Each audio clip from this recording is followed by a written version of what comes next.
Hi everyone, তোমরা কেমন আছো? অনেক দিন পর ছোট্ট একটা মিনি ব্লগে তোমাদের কাছে এলাম।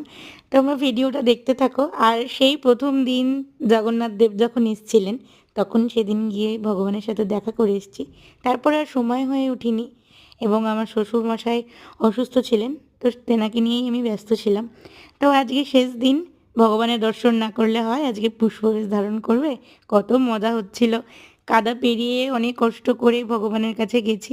ভগবানের পর্দা লাগানো ছিল, কোনো রিচুয়ালস পালন হচ্ছিল, কিন্তু এদিকে মানুষজন ভীষণ এনজয় করছে। তারপর পরই কিন্তু ভগবানের দর্শন পেয়ে গেলাম। আর আজকে কিন্তু ভগবানের পুষ্পবেশ ছিল, বেশ মিষ্টি লাগছে ঠাকুরকে দেখতে।